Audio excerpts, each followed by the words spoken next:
Ya, kembali lagi di Kick and Rush dan kali ini gue bakal bahas tentang pelatih-pelatih Jerman yang kenapa bisa dalam 3 tahun terakhir bisa meraih UCL dan solid lah di liganya walaupun Tuchel sendiri memang nggak juara gitu.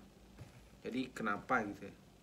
Ternyata memang Jerman itu memiliki sistem sepak bola yang kita tahu lebih lebih kompleks dalam strategi dan memang banyak pelatih lahir dari Jerman gitu yang berkualitas ya dan tactical dan punya mental juara.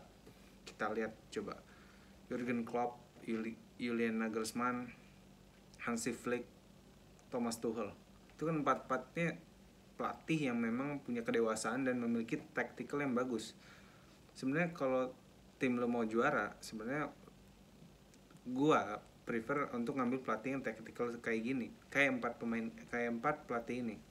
Kenapa? Karena ketika once lu udah ambil pelatih yang tepat, mungkin manajemen akan menyatu dengan dia itu coach ya maksudnya, dengan si coach ini, dan manajemen bekerja sama untuk mendatangkan pemain yang proper seperti Klopp yang mendatangkan Wijnaldum, Mane, Salah, Firmino kayaknya bukan ya, dan Van Dijk, Alisson. Itu kan pasti kerjasama antara Klopp dan manajemen, karena Klopp sendiri kita harus akui dia punya wibawa. Nah, sama halnya seperti Tuchel, sama halnya seperti Hansi Flick. Walaupun Hansi Flick sendiri untuk transfer memang dihambat oleh manajemen, makanya dia keluar. Dan sebenarnya untuk musim kedua Hansi Flick nggak buruk-buruk amat. Dia gugur di UCL terutama karena Lewandowski cedera dan pemain-pemain itu kelelahan, dan squad keduanya itu tipis banget untuk musim lalu. Sekarang masih mending lah ada Sabitzer. Musim lalu itu benar-benar tipis squadnya menurut gue. Dan sebenarnya pelatih-pelatih Jerman yang lain gitu seperti Edin Terzic dan beberapa calon bintang pelatih berkualitas itu lahir karena kompetisi dan filosofi dari Jerman itu sendiri. Nah, filosofi dari Jerman itu sendiri menurut gue adalah filosofi yang cocok untuk diterapkan di sepak bola modern karena strategi makin kompleks dan bermain dominan football, position football dengan main paksa. Gue melihat kesamaan antara empat pelatih ini ya. Empat pelatih ini sering menginstruksikan passing ke depan gitu.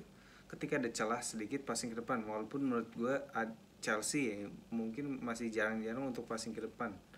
Tapi tiga pelatih sisanya selain Tuchel menerapkan strategi ini karena untuk lu mempercepat tempo permainan lu harus passing ke depan, jangan passing ke samping atau ke belakang. Ya walaupun ketika lu passing ke belakang atau ke samping itu tetap masuk possession ball sehingga possession ballnya gede. Tapi buat apa possession ball lu gede tapi lu nggak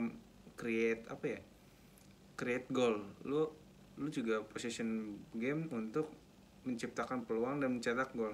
Nah itu yang diterapkan oleh pelatih-pelatih Jerman. Maka menurut gue kalau kita hitung-hitung pelatih Jerman tuh sebenarnya nggak ada yang buruk-buruk banget. Bahkan Joachim Löw dulu juga tactical. Mungkin 4 tahun terakhir aja dia jelek. Mungkin karena terlalu lama dan usang strateginya. Dan dia juga udah jenuh mungkin. Itu juga karena Joachim Löw itu mendapatkan generasi yang mandek, sementara dia dari musim 10 tahun terakhir dia selalu dapat generasi yang bagus. Nah itu yang jadi masalah pelatih Jerman. Tapi memang pelatih Jerman ini memiliki ego dalam artian adalah ego ini strateginya itu kompleks, dan ketika pemain itu nggak punya kapasitas untuk menjalankan, biasanya timnya itu hancur kayak Joachim Löw di akhir-akhir ini. Kayak siapa?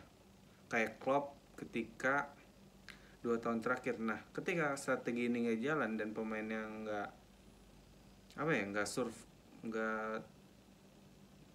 nggak bisa menerapkan instruksi pelatih dengan strategi yang sangat kompleks, biasanya ini tim hancur.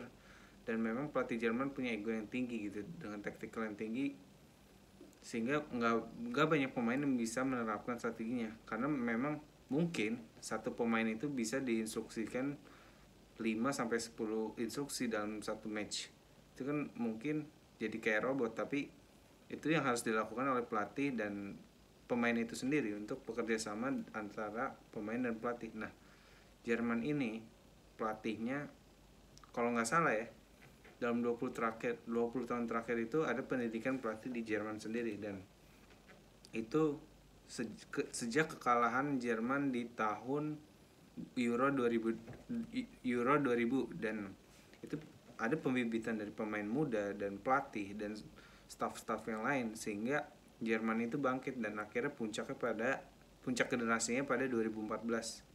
Nah, dari rentang 2002 sampai 2014 itu Jerman menghasilkan pelatih-pelatih yang berkualitas.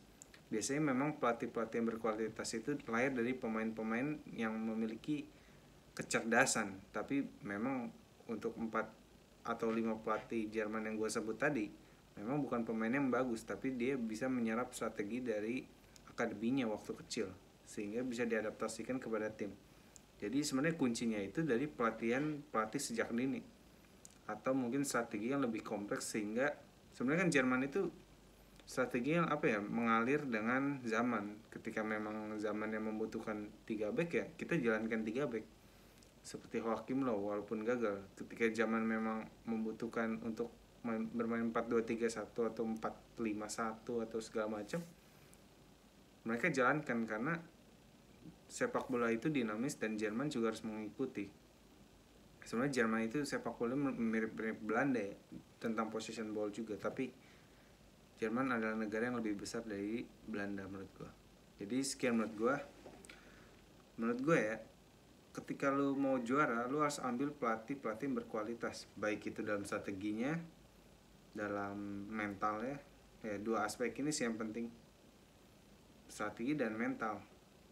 Coba kita tarik contoh gitu, Ole punya mental tapi nggak punya strategi. Kalau Zidane juga seperti itu, punya mental tapi strateginya terlalu nggak sekompleks pemain Jerman, walaupun strategi Zidane lumayan lah. Terus banyak pelatih yang punya strategi bagus cuman mentalnya jelek, kayak Pochet mungkin ya. Terus siapa lagi, Bielsa mungkin. Jadi itu sih, jadi kalau lu mau juara, lu harus punya pelatih yang punya mental dan strategi, dan itu dimiliki oleh pelatih Jerman. Jadi mungkin itu aja ya. Jadi tetap saksikan Kick and Rush.